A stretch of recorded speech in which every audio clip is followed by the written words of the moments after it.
Cannabis Common Sense, the show that tells the truth about marijuana and the politics behind its prohibition. Hey everybody, thanks for coming this afternoon to the state capitol to rally about our efforts to continue to improve on the reforms brought by ballot measure 91 and to help protect the Medical Marijuana Act. Things are changing very rapidly, and I'm not sure that we're all on the same page necessarily, and I'm not sure that my information is the most current information, but people should know that what differentiates this lightning round short session from previous sessions is that the legislature's been responsive to our concerns. They've been in touch with the health authority, and the health authority has pulled back on some of the rules they were going to impose on medical marijuana growers. The Senate co-chair at last week's meeting announced that instead of March 1st as a date for grandfathering, that it would be May 1st. So we are seeing progress. We are seeing improvement. We are seeing, some good technical corrections. We all left. Those of us who've been coming here for a while, I've been coming here since 1999, will remember that last session we left the building thinking that as long as it was a private club and didn't have employees, there could be cannabis cafes. And then when the health authority issued rules that said that couldn't happen, we contacted legislators, and there's an amendment to 1511 that's being proposed to amend the Indoor Clean Air Act to allow for cannabis cafes, thanks mostly to the good work of Harrison Conley, a former legislative counsel who's been lobbying on behalf of the world-famous Cannabis Cafe in Madeline Martinez. I was a little surprised to hear about this rally, since they're, just because usually there's more kind of advance notice. It gives people an opportunity to get in touch with their legislators or legislators from what's now the Joint Committee on Legalizing Marijuana. And I just want to encourage you all to do that, to make those appointments and to schedule times and to visit with people. If it's not likely you're going to be able to see anybody today, but you can certainly come back while the legislature is in session or in between sessions. Is an especially good time to catch up with legislators, and because part of the problem is, like I say, I've been coming here since '99, and back then, Sandy Burbank was here, Laird Funk, sometimes John Sajo would come down from the mountain, and me, and the only person in the building that was being paid to be here every day that was on our team was the ACLU. And it was like that more or less for a long time. Madeline and others were here in 2005 when we passed Senate Bill, what was it, 1805, 1705, whatever the number was, the bill that expanded the Medical Marijuana Act. But last session, suddenly there was an explosion of lobbyists on our issues. And they were lobbyists for the industry, for different portions of the industry, for individualized companies, and some for organization, including the Sun-Grown Growers Guild and the Oregon Cannabis Association. But the problem is that there wasn't anybody here for the consumers, for us. And so I went and met with folks at the Portland Normal and started a legislative committee. And Lindsay Reinhardt, who's not here right this minute, is now the voice of consumers in this building. So if you have issues that you think are important to consumers that you want in front of legislators, get that information to Lindsay. I think that's mostly it. I think that the important thing is, I know that people get together and rally when they're angry and upset and there's a sense of outrage, but I want folks to know that in the first place, the legislature is being responsive But the thing that you can really do, is many legislators on the 91 committee have a bad view of the medical marijuana program. They've been misled about the medical marijuana program. They believe, as a matter of fact, that overwhelmingly most of the medical cannabis that's cultivated is leaving the state, when that's not true. They believe overwhelmingly that anybody can get a card, and that most people in the program are scamming the system.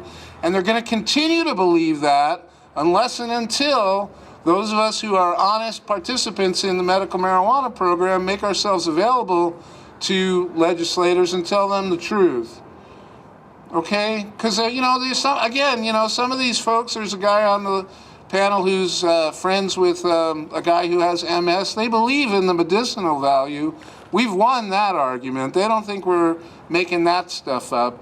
But they are concerned about the abuses that have been publicized. And they are going to make reforms to change those, and including the reforms that they made already. We're not going to get that stuff back, but we can move things forward if we present honestly who the patients are, who the growers are, what's really going on. So thanks again for coming. And as always, I'm around. I'll be available for questions. Wait, tell the people who you are. My name is Leland Berger. I'm a lawyer in Portland. I practice statewide with the Oregon Cannabis Compliance Council, LLC, and I'm also chair of the Legislative Committee for Portland NORML, which meets on the first Monday of each month at 8 o'clock at the Northwest Cannabis Cafe at 13th and Powell in Portland. Thank you so much. Hi, I'm Scott. I'm with Portland NORML and 420 Radio and Herb-Age Designs, and I'm also an Oregon resident and voter, and so I've been involved in this cannabis community for a long time. I feel like it's a privilege for all of us to be together and get to do these things that we voted for. That's what we voted for in 2014. Unfortunately, we're having to come here, and we've always spoke about our cannabis rights, and we've made that point for years and years, but unfortunately now we're also having to make a point about the system and about voting, which we voted in 2014 not to change the OMMP. And all of a sudden, we've been having to do these things. Today, I had to take off work to come here. Some of you also had to take off work, and whatever you had to do to come here, and we're having to argue things that we've been arguing for years and years, and we shouldn't have to be arguing. We should be working together with our legislators who are in session right now, which I appreciate all you guys coming here today to do. One of the things about the cannabis community is we're a big team. And right now, the team that's on dock right now is the team here. And tomorrow and the next day, there'll be some different faces here from our community as well. And so we are definitely a big team. And we're here supporting freedom, and we're supporting our cannabis rights. Recreational users, that was one of the reasons that we voted in 2014, was to not arrest people anymore, and to have a great system that we can all be proud of. We've already had the OMMP system that we've all been proud of for many, many years. That's one of the reasons we were able to pass in 2014, because it is one of the best programs in the United States, period. People learn from us. We teach this stuff, and that's how we should be doing. And I'm not sure, unfortunately, I'm not sure we're being heard as well as we'd like to these days. And so that's why we are calling these things together, and that's why we're coming together and vote for certain things. It's like clean air. Oregon has some of the cleanest air ever. We love our clean air too. We want clean air, but give us a place where we can have clean air and our fog air. We want to fog up some air too in a place. Right now, we don't have hardly anywhere to go legally. That's things that we're fighting for, unfortunately, and maybe that is what we should be fighting for. But one of the things we should not be fighting for is for the OMMP. And so we have to continue to stand up for our rights and do the things that we need to do to not change that system. That's why many of us voted in 2014 yes, was because the program wasn't going to be changed, and we were going to be able to move on and have a great system for the state to have a tax system, and everyone's happy. Suits in there are happy, we're happy, everyone's getting a product that we are grown here in Oregon by our Oregon State growers, and so with our Oregon tax system. And so these are the things that we've got to continue to do. I appreciate all of you guys coming here. I see many, many faces that I always see, and please keep up the great work. Again, I'm Scott, and I'm with Portland Normal. Any information that you guys want, there's some bills coming up right now. They're in session, working these days right now, and so if you need any information about the bills going on, any of the senators, representatives that make up the legislature, all this is right here. As Lee mentioned, on Monday nights, we have a legislative committee, and so you guys can also hit us up at the Portland Normal website where there's information there. And so just stay active, and we'll all get this together, and we will make Oregon the best program that we know it is. Thank you guys again for coming out here. Great stuff. Yeah. Hi everybody, friends. It's really great to be here. I'm Bonnie King with SalemNews.com. I know I'm kind of preaching to the choir, but I just wanted to say a couple of things. I was born and raised here in Oregon, like so many of you people were too. I was the daughter of commercial beekeepers, some real salt of the earth kind of folks, and they believed in America and they believed in the state of Oregon. These are people that really wanted us to live the life of liberty and happiness. All of us, sick, old, poor, rich, no matter. And so when I became a journalist, being able to inform people and tell them things that they would not have already known, to make them informed decision makers, to give them the knowledge that they needed to do to be able to move forward in their own lives is terribly important to me. And then one of the friends that you all have known for so many years, Dr. Phil Levesque, he was a real warrior for truth, wasn't he? Yeah. Dr. Levesque fought for the OMMP in the 90s along with Paul Stanford, Paul Loney, so many of you others. And you know, he was a do or die kind of guy. And I know absolutely if he was standing here right now, he would say he is mad as hell that they are doing this to our program. So the OMMP, as it stands, is a healthy, happy, successful program. Just like Scott said, it's an example for others all over the United States, which means all over the world. This isn't something that needed to be messed with. When Measure 91 was passed in good faith by Oregon voters, they were obviously boondoggled. They were obviously, somebody somewhere had a strategy in mind, because this isn't what we voted for. 3 times in that bill we're protected. 3 times it says that this is not going to affect the medical marijuana program. And here we are, after all this time, fighting for OMMP again.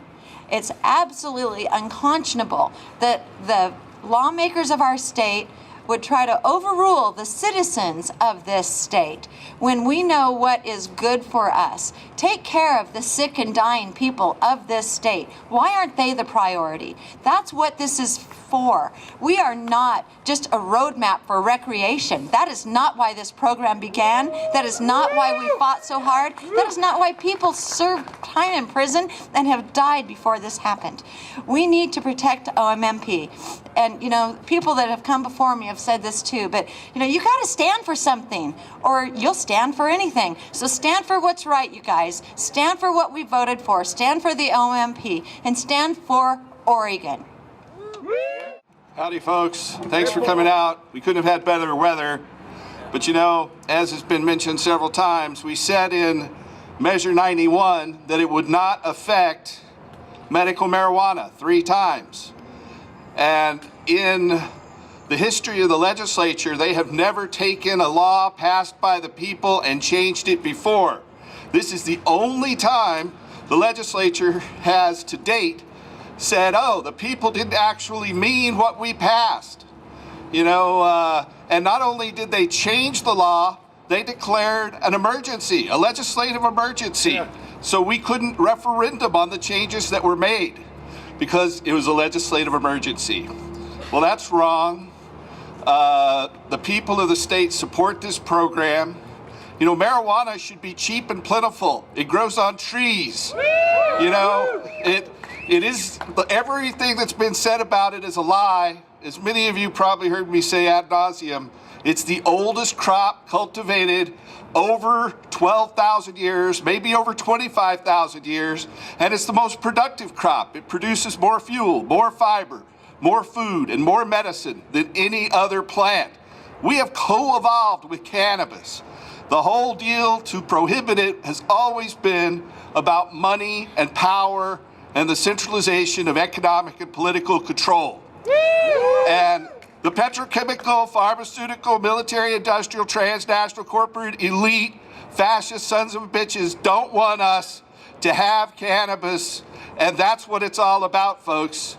And so the sooner we can end these stupid over-regulations and free cannabis so our farmers can grow it without regard to its THC content, but according to the varieties that make the best and most fuel, fiber, food, and medicine, then the whole economy of this world will change.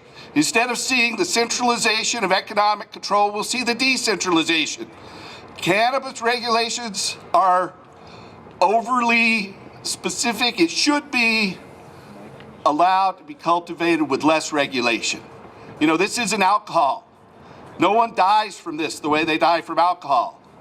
And so we need realistic regulations, and the way to do that is to educate our lawmakers. They think, you know, a lot of them believe the lies that we've been told all our lives by these economic forces to benefit the few.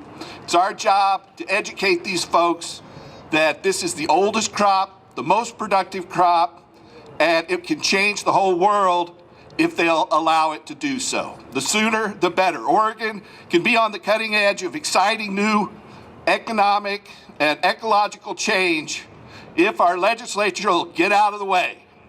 So please get in there, tell your legislators or their offices that cannabis doesn't deserve to be regulated like alcohol, because it's a lot safer.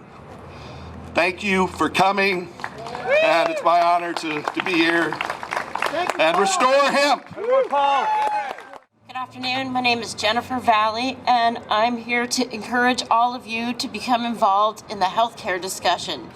The reality is, medical marijuana is the most significant and important healthcare program Oregon offers, and it's being completely ignored by the healthcare transformation. Oregon Health Authority is the program that runs Oregon Medical Marijuana Program, and they have meetings every week, sometimes 3 or 5 of them. No one person can get to them all. Some of them are downtown Portland, some of them are in Salem, some of them are in Wilsonville, but the reality is we all need to be there. We need to be there telling our stories. We need to make it clear to them that the war on drugs is not doing as much good for us as it is bad for us. I had my cancer ignored by my doctor for 4 years because she was too busy worrying about the fact that I smoked pot to practice medicine in my exam room. I'm sure I'm not the only person with this kind of story, and we all need to be telling the Oregon Health Authority our stories. It's our community. We need to be part of it. And they're the ones who run the medical marijuana program. They're the ones who need to be educated. So I encourage you all to look up Oregon Health Authority's calendar and go down and hit a couple of their meetings. Hit a bunch of their meetings. Send them letters. Whatever you can do to make your voice heard.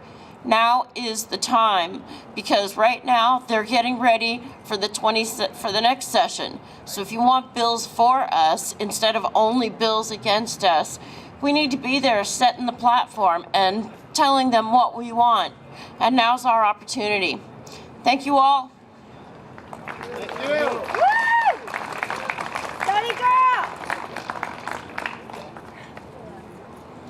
Good afternoon, and thank you everyone for coming out. This is a very important beginning of a session for us. It's all important that we all be involved.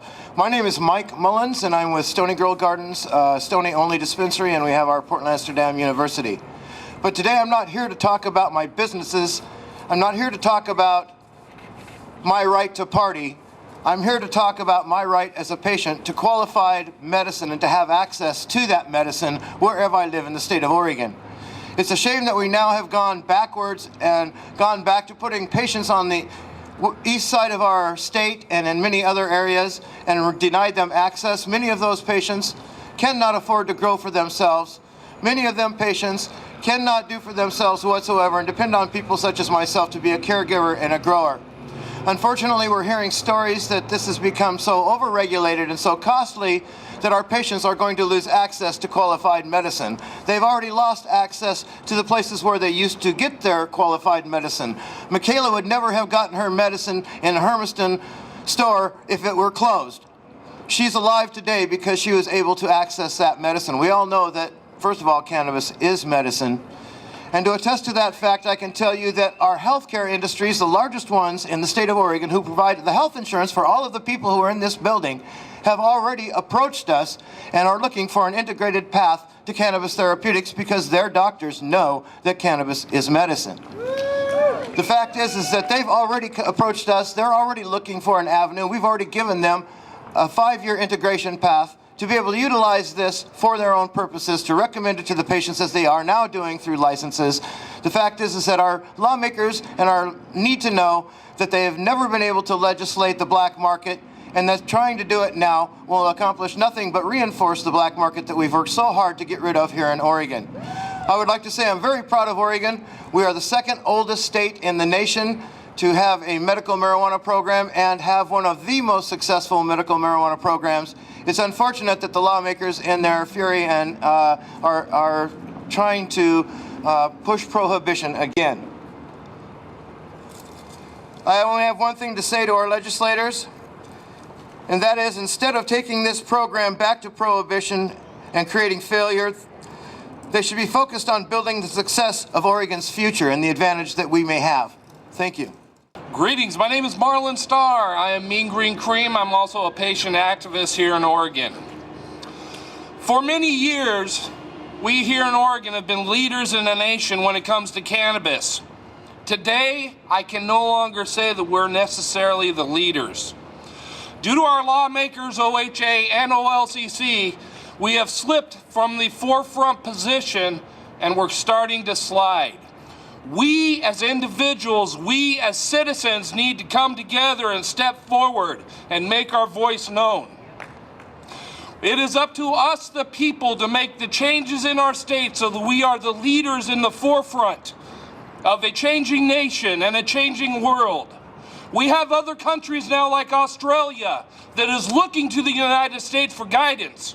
Do we want to give them wrong guidance? I for sure do not want to, because I am a 4th generation Oregonian. Some of the things that really bother me is the packaging. Yes, we need packaging, but no, we do not need over-regularization on the packaging. We have been a green state before a green state was popular. We need to keep it that way. Patient's access is necessary. A patient takes upwards of 21,000 milligrams or greater in their body to be able to have a semblance of order and to be able to have a normal life that you and I take for granted. These truths we hold evidence as marijuana consumers, as cannabis consumers, that it helps us with our everyday life. It helps us come out and be sociable and socialize for PTSD. It helps, it helps, it helps. The only ones that are not helping are the ones in this building because they do not understand. A policy made from ignorance is not a policy. It is a fear-based legislation. We all need to tell our friends that we have 15 minutes right each in front of our legislators. Each one of us need to make those appointments, make our voices heard, and we as cannabis activists can now become cannabis leaders in a nation and in a world that is changing. It is up to each and every single one of us, not the people in this building. It is up to you and me and every other citizen in Oregon to do right by and for Oregon. We need to stand up for each individual patient and their rights. In the last meeting, they already said the train has already left on not messing with the medical program. Well, we need to find a reverse. And we need to back that back up into that station and realize that patients have rights. Yeah. And doctors need to understand that patients have a voice and they should not choose in between their pharmaceutical medicines and a plant that is available on every single continent on this earth. God gave us a plant on every single continent that goes for every single person on this earth. And if we aren't supposed to use it, then we should be putting God in jail, not us. Let us make sure that we do right by the United States and by our country. Thank you very much for your time. Hello, my name is Brandon Krenzer, and I'm here representing Parents for Pot. I'm the executive director of the national organization that supports the family unit. Today I stand here feeling pretty apathetic, just like most of you. We voted for a law that protected our medical program that's been in existence for over a decade. It's worked very well. It's helped a number of people. When I grew up, I was told that we lived in a democracy. It feels like we live in a capitalist patriarchy because the only way to get anything done is to fund it with our own money. I'm not a rich person. None of us are rich people. The only people getting any traction with our legislators are our biggest lobby groups here in Oregon that are funded by our own industry that are actively advocating for the dissolving of our medical program. We need to come together and get right. We need to be able to ensure that what we voted for is going to be what goes on.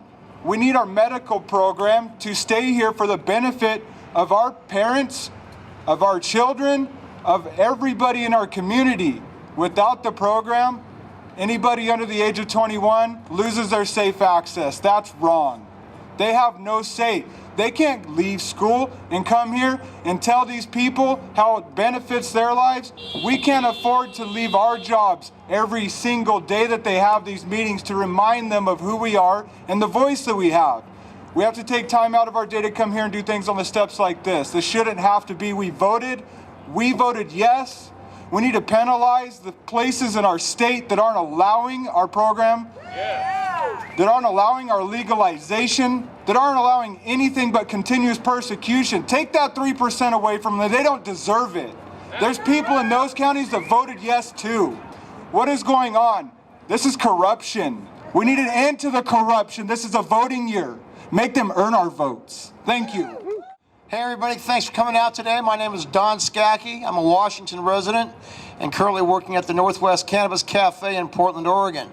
So I guess I'm by state right now because I was last Monday in the Capitol in Olympia speaking about home grow for Washington.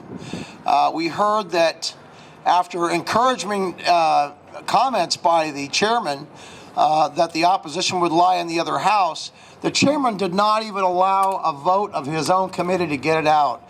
So we're not looking good up there in Washington. I'm amazed at the parallels between the two states here. Be cautious. Look to what's happening up there because I see it coming here. You know, don't be satisfied that there are people here, and there are great people here on our side that speak for you or speak for your interests, but only you can speak for you. And it's critically important that you do that. On this table over here, we have the contact information for the committee members for implementation. And also, you need to find out, if you don't know who your legislator is, find out who your legislator is. If you don't see them in their office here, see them in your district. If you don't see them in their district, see them at their town meetings. But see them. Say, look, medical cannabis is important to me. Cannabis is important to me. I am a medical patient. I work a shift up at the cafe there from 2 in the afternoon till midnight. And I got to tell you, a smoke-free environment is not good for my health. I need to smoke during the day. And I got to tell you something else.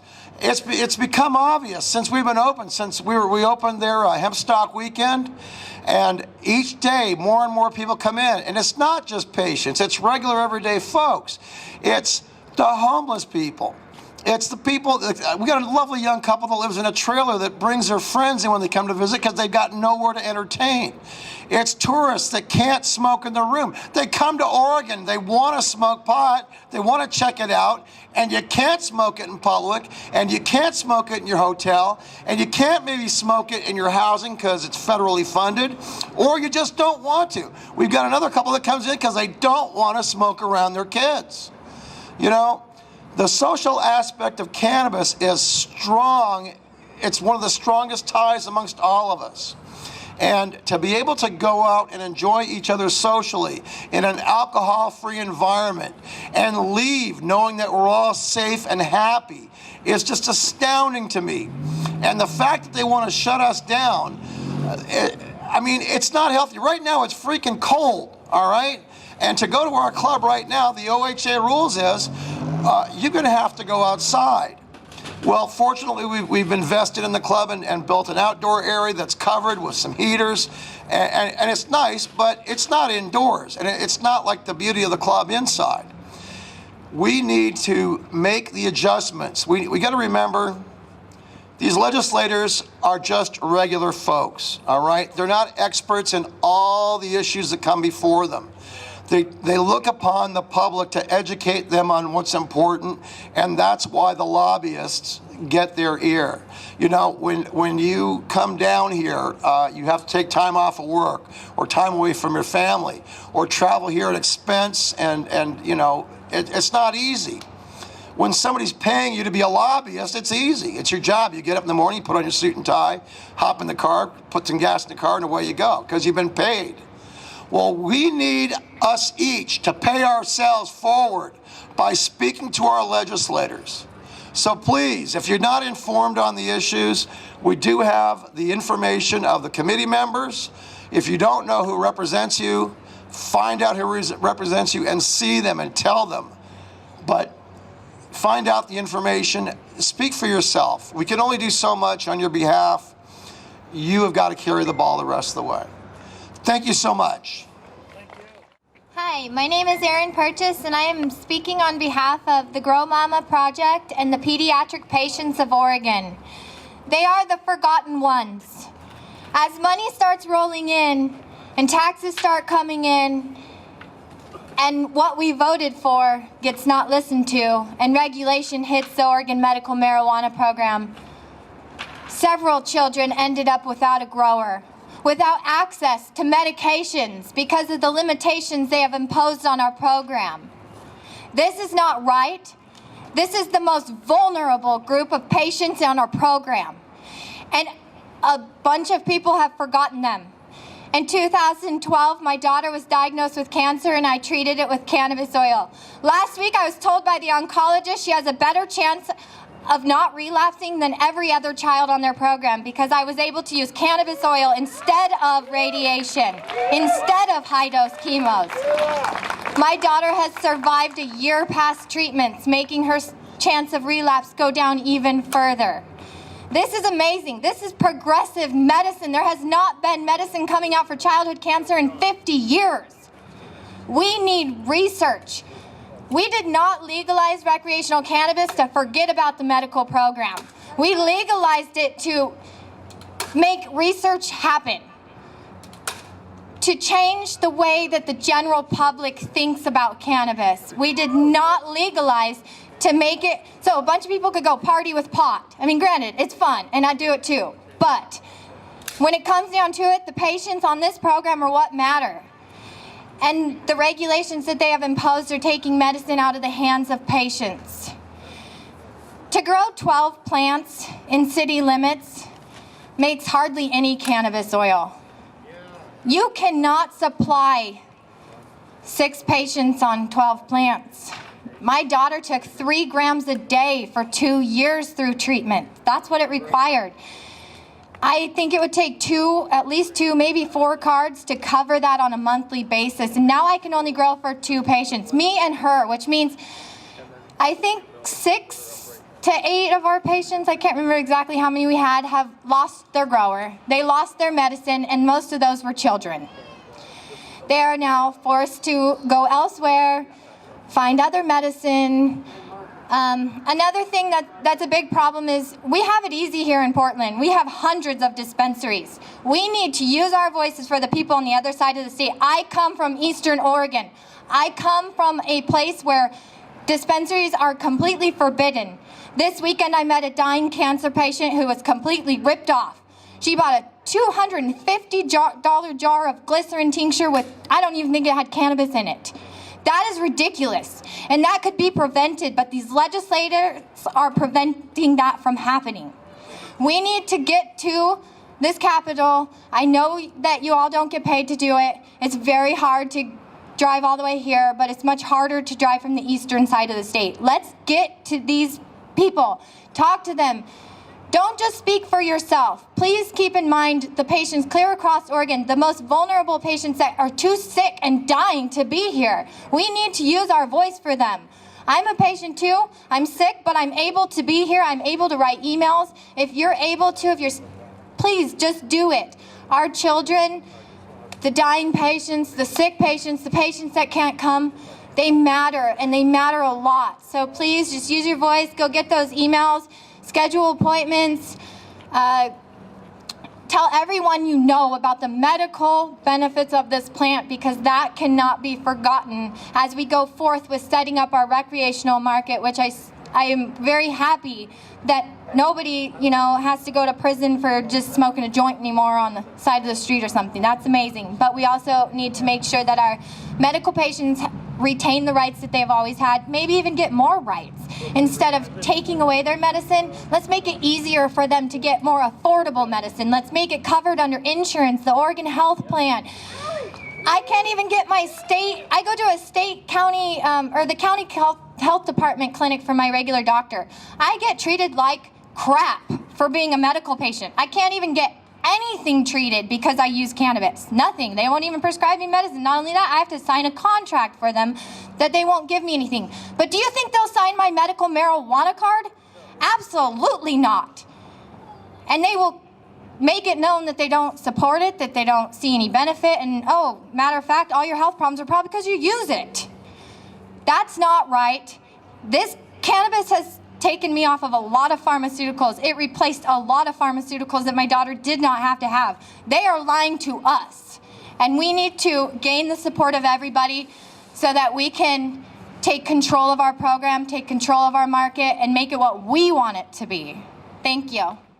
Hi, I'm Dan Kuzer out of Eugene, the Eugene Cannabis TV, the Cannabis Liberation Front, and a good friend of John Walsh down here in the black and white picture. John. And we're going to have the Eugene Memorial for John on February 13th. It's a Saturday. It'll be at 1 o'clock. It's going to be at the Lorax Manor, and this is a student housing co-op that John used to hang out at and spent a lot of time there. It's a real fitting place for the memorial, so I hope that you can come and participate. And of course, a picture of Dr. Levesque. What a hero, Dr. Levesque, the most dangerous man in Oregon, was it? And so wrongly persecuted by the Medical Association or whatever. Anyway, we've lost so many heroes just in the last few years. Are both Jims, Jim Clark, Jim Gregg. I'm gonna give a shout out. Excuse me. And one more shout out. Thanks to the interpreter. We really appreciate this gentleman. I think this is a great service. What a great deal. I've got to do this, incorporate this into my Hempfest. I never thought about it before, and all of a sudden I'm thinking, when we have speakers, we need to have an interpreter. So, thank you. Excuse me, I'll have a drink. As Dad would say, I need to just wet my whistle. I had a friend of mine that's a hospice patient, and I mean for real, and her doctor told her that if she continued to use medical marijuana, he wasn't going to be able to give her her prescription painkillers. So she's going to have to make a choice. And she asked me, this is before Measure 91 passed, she asked me, she said, will Measure 91 help in my situation if it passes? And I said, no, it won't. It'll help in the long run, but it won't help in the short run because it won't change a thing as far as you're concerned. And when I left, she had a tear. I mean, this is not exaggerating. She had a tear going down her cheek when I left. I mean, it was just really tragic. So these are the kind of things that keep me going, you know, as an activist. It's been almost 20 years that John's got me started, his fault. But almost 20 years ago, and I miss John, by the way, for many reasons. One of the things was I would ask John, when was that? And he would tell me the date and how many years ago it was. I mean, he was up on numbers, and, you know, I don't remember. But anyway, the Oregon legislature, in my opinion, has done a horrible job of implementing the Oregon medical marijuana program since it began. It started out by having an incredible director, and then didn't give her the facility, what she needed to do the job, and then fired her because she wasn't doing the job. And that was just the beginning. They've stolen money from the patients. Supposedly it was X amount of dollars divided by how many patients and blah, blah, blah. It's supposed to work out. Well, the state is making money on the Oregon medical marijuana program and wants more, including like a $250 fee for each grower. I mean, come on, this is ridiculous. We've got to fight. So anyway, I got to get out of here, so I appreciate you coming. I really appreciate everybody that showed up. We've got to do more of this because they've got to see the numbers. It makes a difference. It's just like court support. It makes a difference. Thanks a lot. Hello and good afternoon. I'm Kimberly Strand. I am a patient, a grower for patients, and I also own the Cannabis Lodge here in the Willamette Valley called PGN Lodge and the 420 Lounge. Thank you. I will say to you that over the years, we've been in Salem for 6 years with not one altercation, not one problem, never a DUI, not even a noise violation. Cannabis patients, our local cannabis patients have a garden, community garden, where our neighbors can come and take the food they need during the summer. We have coat drives and food drives. We've cleaned up the building that was abandoned for almost a year by the Eagles, and have made it a beautiful place for people to come and gather. And they want to say that the Clean Air Act, that you're not allowed to come and gather with your friends. And I will tell you that medical marijuana patients do not medicate in 10 minutes like a cigarette smoker does. So when you say to a terminally ill person or a person with body pains and aches that, I'm sorry, now you have to go outside and it's 42 degrees and it's raining, and we want you to power smoke down your joint so that you don't hurt anymore, I gotta say, I'm sorry, we're just not doing it. I'm holding a daily open act of civil disobedience at PGN. Because honestly, we got an outdoor smoking area, and that's where the cigarette smokers go, and I say to them, don't let the door hit you on the way out. I also tell them, if you want to quit smoking, I'll give you a 1/4 ounce of pot, a roller, a pack of papers, and every time you want to smoke that cigarette, you sit down and you roll that joint, and then you smoke that cigarette all by yourself. And guess what? I have 12 to 16 people every year quit smoking cigarettes on my Roll a Joint program for the last 6 years at PGN.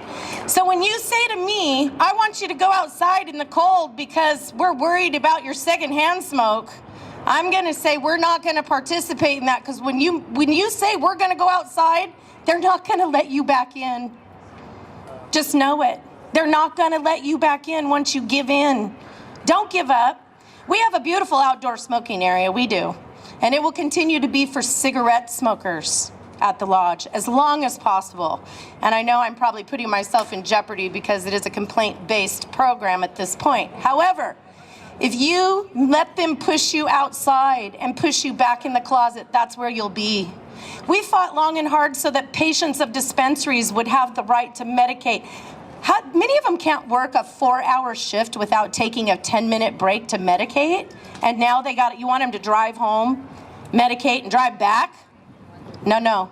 Also, the targeting of our elderly cannabis patients for DUI. I happen to have a patient who got a DUI for a rolling stop at a stop sign because she mistakenly showed the officer the utensil that she smoked her medicine out of. And he arrested her right there on the spot. She didn't get a ticket for a rolling stop. She got a ticket because she had a bong in the front seat of her car. Within the driver's reach, she got a DUI. She's 72 years old.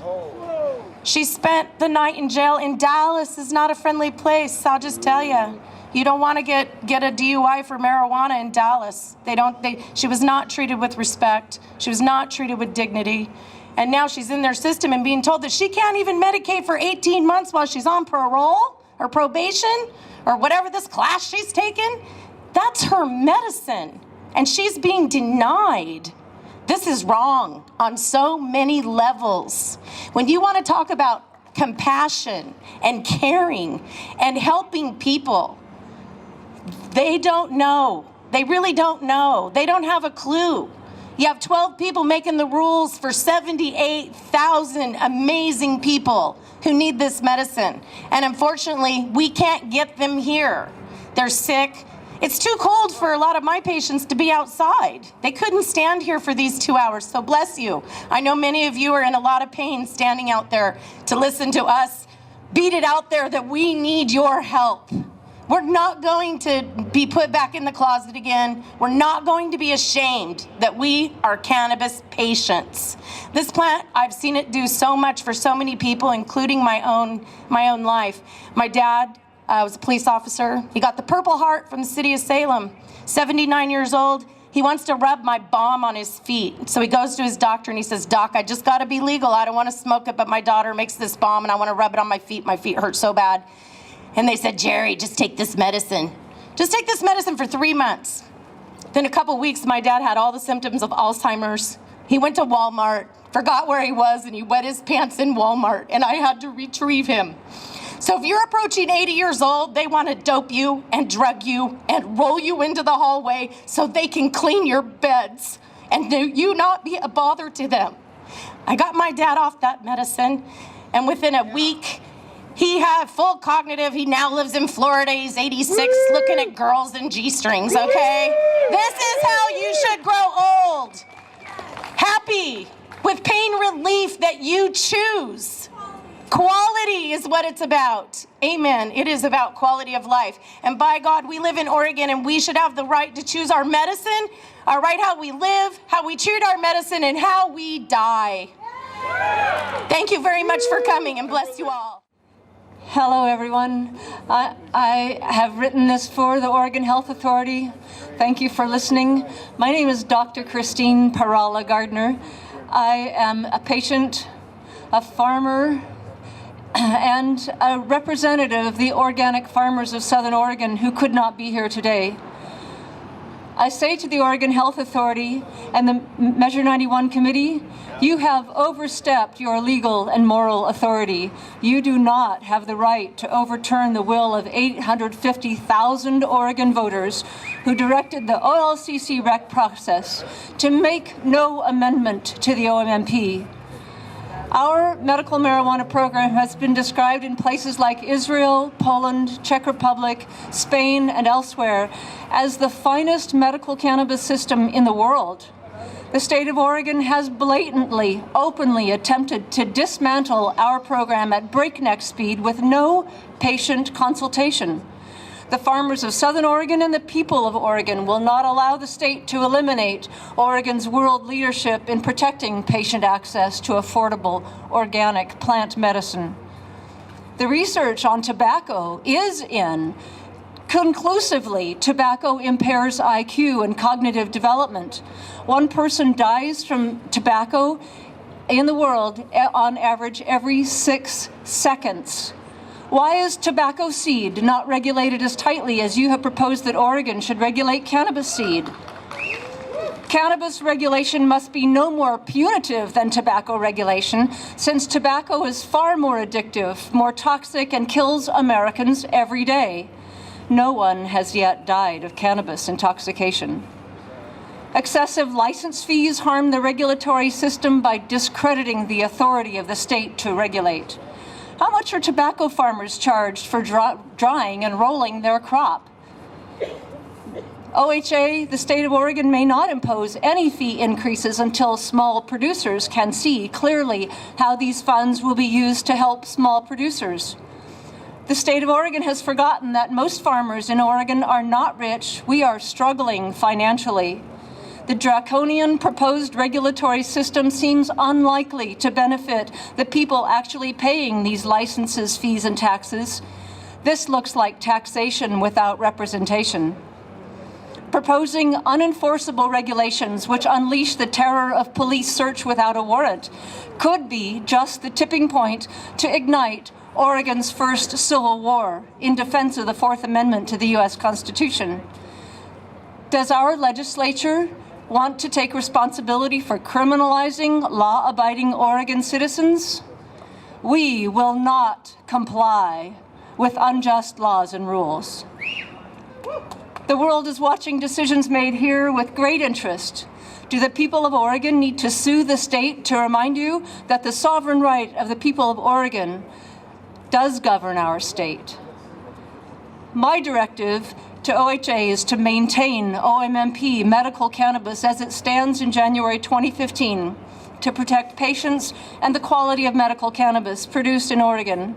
Make no change to OMMP in 2016. No compromise, no amendment to OMMP. Thank you. Greetings, everyone, and thank you for coming out here. The weather, I think, is a sign that we're divinely supported. And although we're few in number here, there will be thousands of people that will watch these recordings. And this will go out all over the United States to support the future medical programs that are sure to happen. My name is Thomas Pamilia. I'm a citizen journalist. I'm a writer and a patient advocate of the altruistic strain hunters in the 710 Speakeasy. I would like to begin my remarks with 3 quotes. These quotes have a common theme, and this theme is central to our mission in being here today to speak to our state representatives. These quotes come from history, and it is history that we must observe and be students of, or we risk to lose everything, including the great body of knowledge we've evolved as a species to create. We are one, our suffering is shared, and the people behind these quotes are trying to get us to realize this.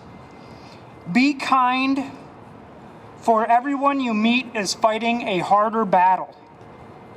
Plato. I would rather make mistakes in kindness and compassion than work miracles in unkindness and hardness. Mother Teresa. If you want others to be happy, practice compassion. If you want to be happy, practice compassion. This was said by the Dalai Lama. Compassion is a facet of respect. Respect is a facet of acceptance. Acceptance is needed to live in a pluralistic society where individual choices are respected, assuming they do not infringe on others.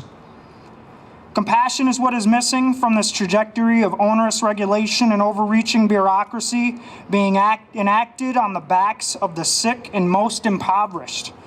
We have been backed into a corner and can't help but rally here and bring our hearts and voices into a unified chorus that allows our adversity to be observed and our opinions to be acknowledged.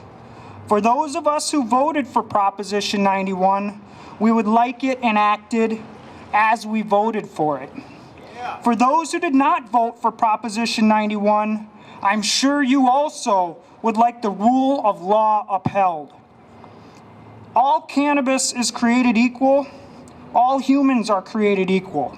We cannot be divisive and expect to exemplify compassion as individuals or as a collective culture. Not a single human can tell the difference between medical and recreational cannabis, and it is our internal physiological receptor system that guarantees our right to this plant and its inherent safety and non-toxicity. Not a single human has been harmed directly by cannabis in the history of humankind. Let us remember now to be students of history. There is a vacuum of leadership within our OMMP program. There is a vacuum of compassion and a vacuum of usefulness. Patient dissatisfaction and disenfranchisement is at an all-time high, and this leads to the grand question: where exactly is the patient advocacy and leadership within our state program? For this reason, I would like to work with OHA to draft a patient bill of rights that guarantees a fundamental access and respect for individuals enrolled in our state OMMP program.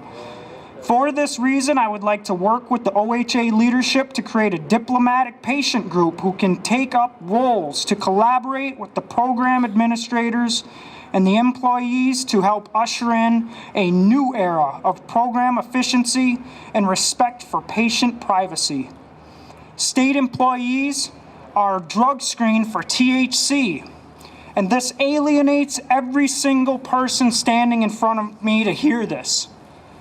Our program is overly expensive and completely inefficient.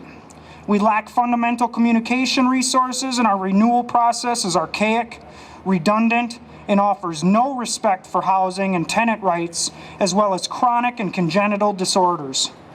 This current OMMP inefficiency and provocative move for expansion originates from a fundamental lack of compassion.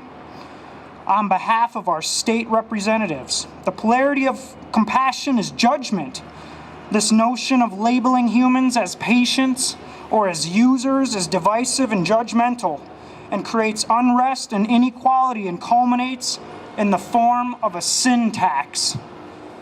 Let it be known here and now that the death of medical cannabis will be the official rebirth of sacramental cannabis, protected by our First Amendment. The body of us being familiar with being forced underground will absolve our patient and caregiver status and renew our citizen status, where our activity is preserved in our founding documents. If nature is illegal, freedom cannot exist. Thank you and blessed be. Thanks for watching. Tune in next week and help us restore hemp.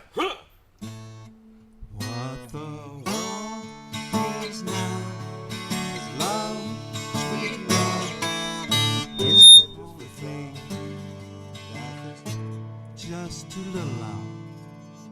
What the world needs now is love, sweet love. No, not just for some, but for everyone. Lord, we don't need another mountain. There are mountains and hillsides enough to climb. Oceans and rivers enough to cross till the end of time. What the world needs now is love, sweet love. It's the only thing that there's just too little of. What the world needs now, love, sweet love. No, not just for some, but for everyone. Lord, we don't need another meadow. There are cornfields and wheat fields enough to grow. Sunbeams and moonbeams enough to share till the end of time. What the world needs now is love, sweet love. No, not just for some.